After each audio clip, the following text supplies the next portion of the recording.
반갑습니다. 예배 나오신 여러분을 환영하고 축복합니다. 우리 옆 사람에게도 인사를 할까요? 지난 더위를 잘 지내셨습니다. 네. 지난 더위를 잘 지내셨습니다. 네. 수고하셨습니다. 네. 사랑합니다. 축복합니다. 각종 좋은 말로 축복하시길 바랍니다. 네. 꼼짝 안 하시는 분들도 계시네요. 예, 오늘 말씀은 은혜를 입었을 때라는 제목을 가지고 여러분과 함께 말씀을 나누기를 원합니다. 우리가 은혜를 입었을 때, 우리가 은혜를 많이 입잖아요. 네, 어떻게 은혜를 입었을 때 우리가 어떻게 해야 될까라는 말씀을 가지고 나누기를 원합니다. 어느 숲속의 연못가에 개구리가 살고 있었어요. 그런데 그 개구리들이 막 개굴 이렇게 해서 모여 살고 있었는데 그 중에서 한 개구리가 하늘을 나는 새들을 보면서 너무 부러워했어요. 나도 저렇게 답답한 연못에 갇히지 않고 저들과 함께 창공을 날면서 이렇게 멋지게 날아보면 얼마나 좋을까, 이러면서 굉장히 부러워하는 그런 소원을 가지고 있었어요. 그러던 어느 날 좋은 기회가 생겼어요. 어떤 마음씨 좋은 새가 그 기회를 같이 도와주겠다는 거예요. 그래서 어떤 방법으로 도와주냐 했더니 나뭇가지 하나를 가지고 한쪽에는 새가 물고 한쪽에는 개구리가 물고, 이렇게 해서 새가 날게 되면 그 한쪽에 딸려서 같이 하늘을 날 수 있는 그런 아이디어를 낸 거예요. 그래서 그거는 기가 막힌 방법을 가지고 하늘을 드디어 날았어요. 너무 좋은 거예요. 하늘을 보니까 하늘도 좋고 땅을 보니까 땅도 좋고 너무 좋은 거예요. 그래서 이렇게 막 날다 보니까 그 광경을 지켜보는 동료 개구리들이 너무 부러워한 거예요. 너무 부럽다. 야, 너 근데 진짜 기가 막히다. 어떻게 그렇게 굉장한, 그렇게 수준 높은 생각을 한 거야? 이렇게 물어봤어요. 이렇게 물어보는 친구 개구리들의 그 소리를 듣고 이 개구리는 내가 했어. 내가 했거든? 이렇게 얘기를 하고 싶은 거예요. 너무 얘기를 하고 싶은데 자꾸 친구들이 물어보니까 얘기를 안 할 수가 없죠. 그래서 내가 했어. 내가. 그 순간에 어떻게 했냐면, 어떻게 했는지 상상되시죠? 떨어졌어요. 떨어져서 그 자리에서 죽고 말았다는 겁니다. 이 이야기는 이솝 우화에 나오는 이야기입니다. 하늘을 나는 데는 성공했지만 성공한 뒤에 그 우쭐한 마음이 그를 죽음으로 몰아가는 그런 일이 생긴 겁니다. 차라리 하늘을 날지 않았다면 죽지는 않았을 것인데 얼마나 안타까운지 모르겠습니다. 이처럼 성공한 뒤에, 성공한 것 때문에 고통받는 사람, 또 성공했기 때문에 더 불행해진 사람들이 있는데 그 중에 한 사람이 바로 오늘 본문에 나온 다윗입니다. 다윗의 이야기를 함께 나누어 보기를 원합니다. 여러분, 다윗 하면은 어떤 생각이 드십니까?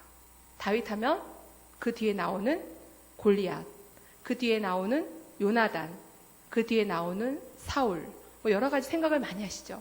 다윗과 관련된 성서의 이야기가 굉장히 많기 때문에 여러분들이 알고 계시는 다윗에 대한 이야기가 굉장히 많을 것입니다. 그런데 다윗에 대해서 조금 얘기를 해볼게요.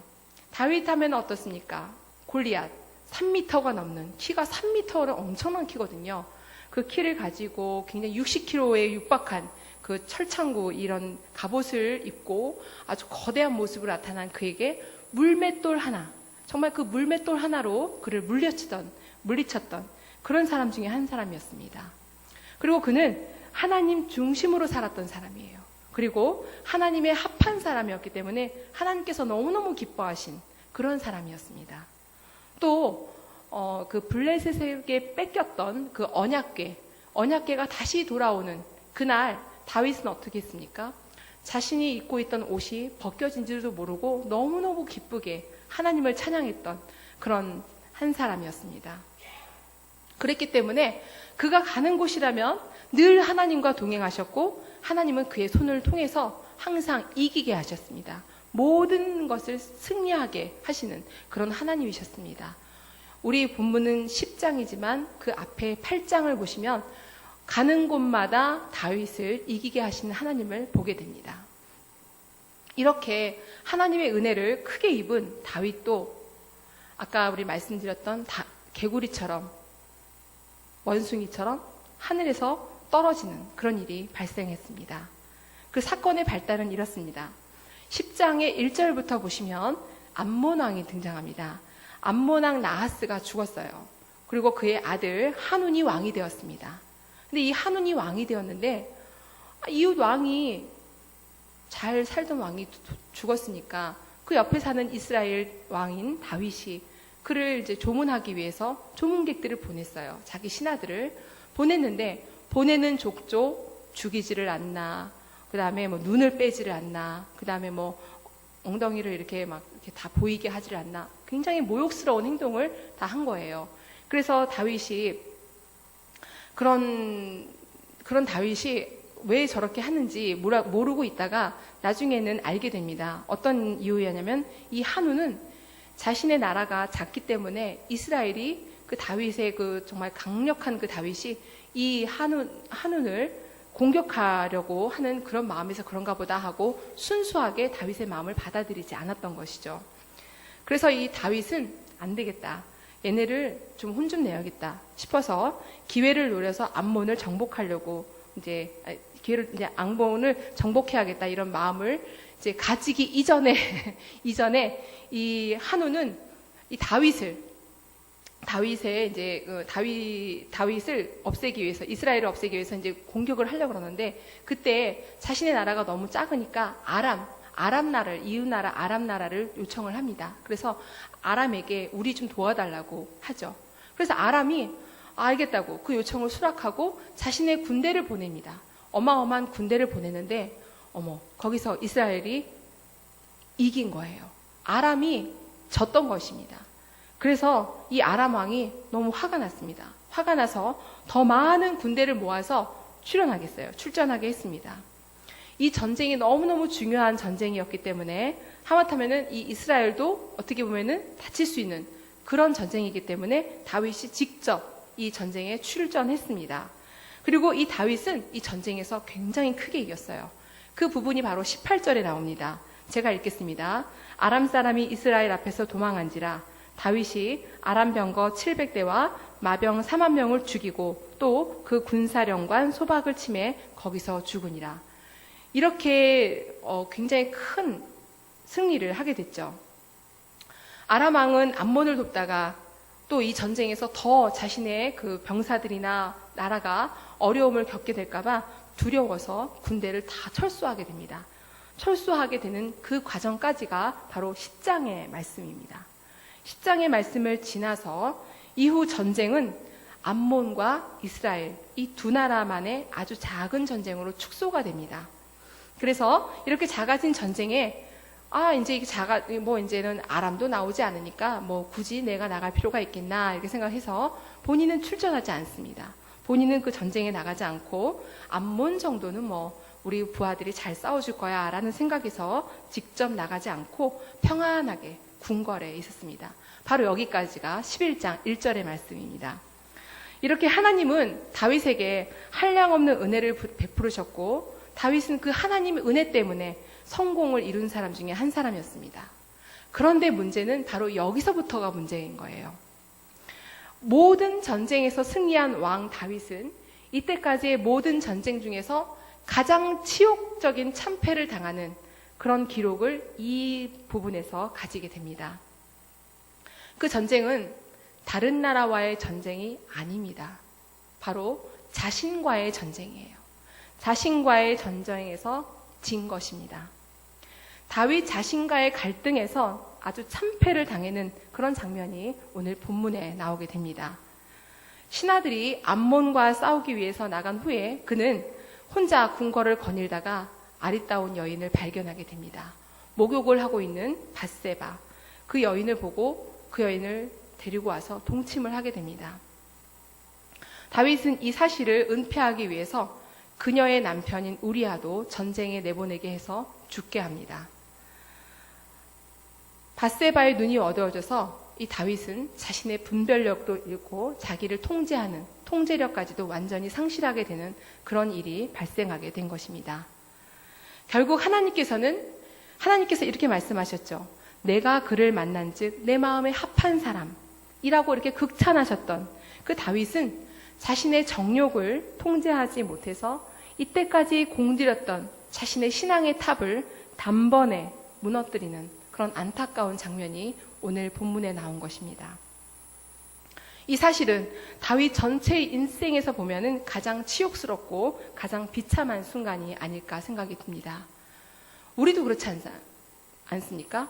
여러분들도 정말 열심히 기도하고 열심히 잠도 안 자면 새벽 기도 열심히 나오고 열심히 말씀 보고 그렇게 하나님 앞에서 최선을 다해서 성실하게 하나님 일들을 하느라고 정말 내 몸과 마음과 시간과 정성과 노력을 다 들여서 주님 앞에 나왔는데 단번에 그 공이 무너지는 장면 혹시 여러분들에게 없었습니까? 있었을 수도 있을 것입니다. 저도 그런 경험을 가지고 있습니다. 그렇게 단번에 무너지는 그 경험은 자기 자신을 통제하지 못하는 그런 상실되는 그런 문제 때문에 발생하는 것입니다. 그것은 가장 평온할 때, 가장 내가 안전하다고 생각했을 때, 그럴 때 발생되는 게 바로 그때입니다. 결국 그 후에 하나님의 무서운 심판은 차례로 임하게 됩니다. 이 일로 인해서 다윗은 그냥 지나가지 못했습니다. 하나님이 그를 그냥 내버려 두지 않았습니다. 결국은 그에게 심판을 임하게 되는데요. 한 번의 심판이 아닙니다. 먼저는 밧세바와 동침해서 낳은 아들이 있죠. 그 아들이 결국은 죽습니다. 그리고 다윗에게는 여러 명의 아내가 있어요. 그 아내가 있는 그 중에서 가장 큰 자신의 기력의 시작이었던 아들 암논. 암논이 그 이복 동생인 여동생인 다말을 겁탈하잖아요. 그런 겁탈하는 일이 발생했는데 거기서만 일이 끝난 것이 아니라 이 다말의 친오라버니인 압살롬이 또 이 암논을 죽이죠. 그러니까 결국은 왕자들끼리 서로 죽이고 겁탈하고 이런 왕자의 난이 발생하게 됩니다. 그뿐만 아닙니다. 또 압살롬은 좀 더 나아가서 왕인 자신의 아버지 그 왕의 자리를 자신이 차지하려고까지 했습니다. 그래서 결국은 어떻게 했습니까? 다윗을 그 궁궐에서 내쫓고 아버지의 그 후궁들과 또 이런 관계를 맺는 그런 아주 그런 굉장히 더러운 일들이 발생하고 끝내는 죽음에 이르는 그런 일들이 발생하죠. 그 다윗은 결국은 모든 것을 다 끝내고 궁궐에 들어왔지만 상처투성인 그런 궁궐의 모습을 보고 자신의 허탈함을 느끼게 될 것입니다. 이런 모습들은 하나님께서 그냥 허락하신 일이 아니라 바로 그 다윗이 저지른 그 단번의 실수 때문에 그렇게 된 것입니다. 그렇다면 이 비극의 원인은 어디 있는지 우리 원인을 찾아보기를 원합니다. 그 출발점은 아까도 말씀드렸지만 아람과의 그 전쟁에서 승리한 그 이후부터였습니다. 승리한 이후에 일어나는 간음 사건은 다윗의 승리로 인한 교만, 여유, 평온함이 원인이었습니다. 그 전쟁에 대해서 긴장이 풀어진 거예요. 다 끝났으니까. 자신이 할 일을 다 끝났다고 생각한 거죠. 그리고 안일해졌다는 바로 그 순간에 이런 문제가 발생한 것이었습니다. 우리로 돌아와서 말씀을 나눠보기를 원합니다. 우리에게 실패만이 고통을 가져오거나 실패만이 슬픔을 가져오진 않습니다. 여러분들 그거 아십니까? 실패 끝에, 절망 끝에, 낙담 끝에 오히려 위기가 올 수도 있습니다. 그런데 사람들은 그 고통을 감내하기를 싫어하고 그 고통이 어떻게든 피해가기를 원하고 그것을 어떻게든 좀 내 안에서 떠나가기를 원하는 그런 마음들이 우리 모두의 마음일 것입니다. 그런데 오히려 그때는 우리가 영성을 잃어버리지 않아요. 오히려 하나님을 찾습니다. 오히려 하나님을 갈망합니다. 오히려 하나님을 사모하고 말씀을 찾고 기도합니다. 그런데 그렇지 않을 때, 바로 이때입니다. 인생에 성공할 때, 낙심할 만한 일이 없고 평온할 때, 안정되어 있을 때, 바로 이때 우리에게는 그런 비극적인 일이 발생될 수도 있다는 것입니다. 더 열심히 기도하고 더 열심히 신앙생활을 잘하라고 하나님께서 우리에게 큰 은혜를 주셨고 또 우리에게 또 큰 그런 감사할 만한 찬양할 만한 일을 주셨는데 거기에서 끝인다는 겁니다. 거기에서 은혜를 받은 다음에 어떻게 해야 돼요? 더 기도하러 나와야 되고 더 하나님 앞에 나아가야 되는데 그렇지 못합니다. 민감해지지 못하고 오히려 둔감해지는 거죠. 영적으로 둔해져서 위기 상황을 그대로 받아들이고 그대로 흡수하는 그런 어리석은 일들이 우리에게 늘 발생된다는 것입니다. 그 둔감함은 유혹을 이기지 못하는 상황에서 발생되는 것입니다. 유혹. 그럼 그 유혹은 어떤 것인지에 대해서 좀 말씀을 나눠보겠습니다. 신학자이고 목사인 그 오스왈드 챔버스라는 사람이 있습니다. 혹시 그분의 책을 읽어보신 분이 있으실지 모르지만 영성가로도 굉장히 유명하신 분이죠. 이 사람은 유혹에 대해서 말하기를 유혹은 죄가 아니라고 말합니다. 전 이 얘기를 듣고 굉장히 충격을 먹었어요. 유혹은 죄가 아니다. 그럼 뭐가 죄인가? 그가 말하기는 우리가 사람이기 때문에 유혹을 받을 수밖에 없고 오히려 유혹을 받지 않는다는 것은 그 유혹에 대해서 유혹을 받지 않는다는 것은 우리가 무시당하는 거기 때문에 오히려 유혹을 받는 게 맞다는 거예요. 그리고 모든 사람은 각각 나름대로의 유혹을 받는다고 합니다. 하다못해 예수님은 신이시잖아요. 하나님의 본체이신 그분도 유혹을 받으셨죠. 그 유혹을 받으신 걸 우리가 너무나도 잘 알고 있습니다. 오스왈드 챔버스는 유혹은 어떤 인격체에서 내적인 자질들, 내 안에 있는 내적인 자질들, 그 자질들이 외적으로 힘을 가해버리면 그것에 의해서 시험을 받는 것으로 의미를 분석했습니다. 좀 더 자세히 얘기하면 내 안에 있는 욕심이나 어떤 그런 죄성들이 바깥에서 시험을 가하면 그것이 바로 그 시험 받는 것, 그것에 의해서 시험을 받는 거예요. 내 안의 죄성들이 밖에서 들어오는 외압에 의해서 시험을 받는 것, 그 상태가 유혹이에요. 유혹받는 상태. 이렇게 분석한 겁니다. 예수님도 인류의 왕이시고 이 세상의 구세주시잖아요. 그럼에도 불구하고 사탄이라는 세력이 예수님을 찾아와서 시험을 했습니다. 예수님은 비둘기같이 내려오는 성령도 받으셨고요. 40일간의 금식도 잘 마치셨습니다. 그런 모든 것들이 끝났을 때 바로 그때 시험이 찾아온 것입니다. 유혹이 찾아왔죠. 떡뒤절, 떡을 줄 테니 이 돌을 떡덩이가 되게 만들어라. 뛰어내려라. 절해라. 이 모든 것들에 대한 유혹을 받으셨습니다. 그렇지만 예수님께서 그 유혹을 어떻게 하셨어요? 이기셨잖아요. 이기시는 그런 능력을 보여주셨습니다. 그 물리치심으로 인해서 오히려 그 유혹을 물리치시고 그 다음에 그 예수님은 이 땅의 구세주이시고 이 모든 인류의 왕이신 것을 완성시키셨다는 겁니다. 완성하셨다는 거예요. 한층 더 업그레이드 된 것이죠. 그렇다면 우리는 어떻게 해야 될까요? 우리 모두가 다 죄의 유전을 가지고 있습니다. 우리는 아담의 후손들이기 때문에 죄의 유전들을 다 가지고 있습니다. 그렇지만 우리도 예수님처럼 그 유혹에서 자신을 잘 추스려서 비교적 그 유혹에서 자유로울 수 있는 그런 권리와 능력과 그런 모든 것들을 가지고 있습니다. 충분히 가지고 있어요. 넉넉하게 싸워서 이길 수 있는 그런 자질들을 우리도 가지고 있습니다. 죄성을 가지고 있기는 하지만 한편으로는 우리 안에 도덕적인 존재로서의 그런 자질들을 가지고 있기 때문에 능히 이길 수 있다는 것입니다. 그리고 그 유혹에서 이겼을 때 우리는 한 차원 높은 그 영성을 소유할 수 있게 된다는 것입니다. 또 유혹은 이렇습니다. 아까도 말씀드린 것처럼 야고보서 1장 14절 말씀처럼 오직 각 사람이 시험을 받는 것은 자기 욕심에 끌려 미혹됨이니 라고 하는 말씀처럼 이 욕심이 우리 내면 안에 자리 잡고 있는 죄성 중에 하나이고 유혹에 굴복하게 되면 우리는 그때부터 이 욕심으로 인해서 우리는 욕심이 우리의 신이 된다는 것입니다. 욕심이 우리의 신이 되어버리는 거예요. 그리고 욕심이 보여주는 종착지는 어떤지 아십니까? 특별히 너무나도 황홀해 보이고 대단한 가능성이 보이는 그런 것들을 우리에게 제시하기 때문에 그런 더욱 미혹할 수 있는 그런 경우의 수가 더 높아진다는 것입니다. 그렇지만 아까도 말씀드린 것처럼 우리는 그 유혹을 주님으로 인해서 주님의 손에 의해서 의지하여 끊어낼 수가 있습니다. 여러분은 그것을 믿으시기 바랍니다. 그리고 그 모든 것들을 끊어내시기를 바랍니다. 또 고린도전서 10장 12절 말씀은 이렇게 말합니다. 그런즉 선줄로 생각하는 자는 넘어질까 조심하라. 그리고 그 다음 말이 중요합니다.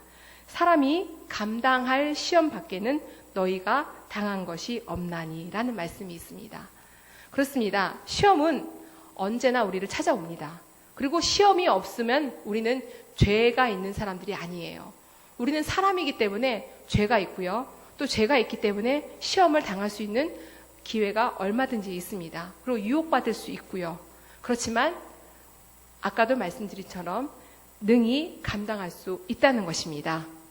신앙생활을 하면서 은혜를 받았을 때, 삶의 어떤 부분에서 성공을 이루어냈을 때, 무언가 일이 좀 잘 되고 풀려질 때, 그때 우리는 긴장하지 않아요.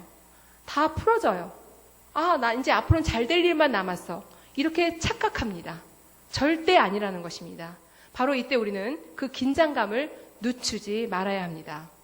이때 사단은 우리를 넘어뜨리려고 유혹하기 때문에 어리석게 사단의 유혹에 걸려 넘어지지 않도록 우리 스스로를 날마다 긴장시켜야 합니다. 그리고 또 성공했을 때는 그 성공을 잘 관리하는 능력이 우리 안에 있어야 합니다. 성공을 잘 관리하는 능력, 이것은 또 어떤 것인지 알아보기로 합니다. 관리를 잘 할 수 있는 것은 성공하기 위해서 달려갔던 그 과정을 잊지 말아야 돼요. 성공하기 위해서 우리가 어떤 과정을 달려갑니까? 열심히 기도도 했어요. 하나님 앞에 매달렸어요. 그리고 말씀도 봤어요. 그리고 하나님의 일을 열심히 감당했어요. 충성봉사했어요. 그랬더니 하나님께서 우리에게 복을 주셔요. 그런데 그것이 끝까지 가야 된다는 거죠. 그러기 위해서 그것을 잘 관리하려면 우리는 그 과정, 내가 어떻게 살았는지 그 과정을 잊지 말아야 된다는 것입니다. 그때마다 하나님께서 우리에게 주셨던 그 은혜를 잊지 말아야 된다는 것입니다. 그리고 또 하나님께 지혜를 구하는 것입니다. 하나님께 지혜를 구하고 간절한 마음으로 기도하는 것, 그것 또한 중요합니다. 그래서 겸손하게 하나님께서 주신 그 은혜를 긴장하는 마음으로 지켜내는, 바로 그것이 중요하다고 여러분에게 말씀드리고 싶습니다. 이 모든 과정은 하나님께서 하셨습니다.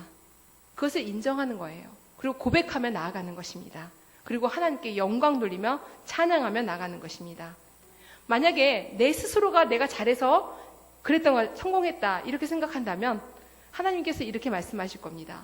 그래, 네가 잘해서 그렇게 된 거야? 그래, 그럼 앞으로도 네가 다 잘해서 해봐 라고 하나님은 우리에게 절대로 개입하시지 않으시고 나오시지 않고 우리의 손도 안 잡아주시고 우리와 동행하시지 않을 것입니다.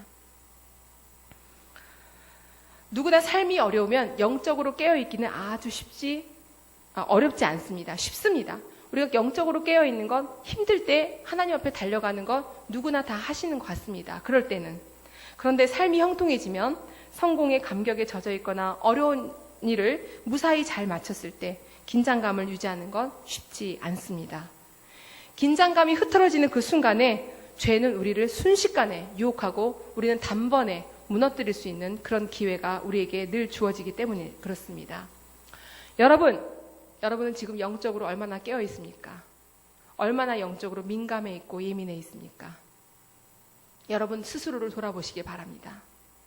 특히 우리 교회는 지금 현재가 어때야 됩니까? 영적으로 민감하고 깨어있는 그런 시기입니다. 그런데 어떻습니까? 담임 목사님 청빙을 앞두고 우리 그것을 쉽게 결정할 문제가 아니거든요. 우리가 할 일이 아니라 하나님께서 하셔야 되고요. 우리는 하나님께 그것을 부탁드려야 되는 그런 위치에 있고 그런 시간에 서 있습니다. 그런데요, 저는 개인적으로 너무나도 안타까운 마음이 듭니다.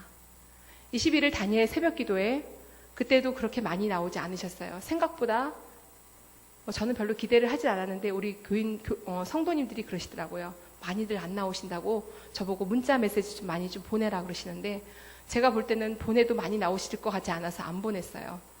그런데 뿐만 아니라 21일 새벽 기도가 딱 끝나자마자 이 자리가 너무나도 빈 공간이 많았습니다. 너무 안타까웠습니다. 물론 성전에 나와서 기도하시지 않으시고 각자 처소에서 시간을 내서 기도하는 것, 그것도 맞습니다. 그건 당연히 해야 되는 거고요. 그런데요, 좀 더 우리가 마음을 모아서 뜻을 모아서 합심해서 이 자리에서 함께 기도하면 둘셋이 있는 곳에 내가 함께 하겠다라고 말씀하신 그 예수님의 말씀이 우리에게 다가오지 않을까요? 그래서 더 하나님께서 우리가 생각했던 것보다 더 큰 선물을 우리에게 주시지 않을까라는 생각을 해봅니다. 우리가 그냥 가만히 있고 있으면 위에서 감이 떨어지는 게 아닙니다. 우리가 좀 더 긴장을 늦추지 않고 영적으로 깨어 있어서 하나님 앞에 나와서 기도해야 돼요. 그럴 때인 것을 여러분들이 왜 모르십니까? 다 아시는데 마음은 원이로되 육신이 말을 안 들으시죠? 육신을 치세요. 그러면서 일어날 수 있어, 잘할 수 있어 라고 본인에게 자꾸 선포하세요. 하실 수 있습니다. 잠을 두려워하시지 마세요. 그리고 내 육신의 아픔에 대해서 너무 불쌍하게 여기지 마세요. 그것 또한 하나님께 맡기십시오.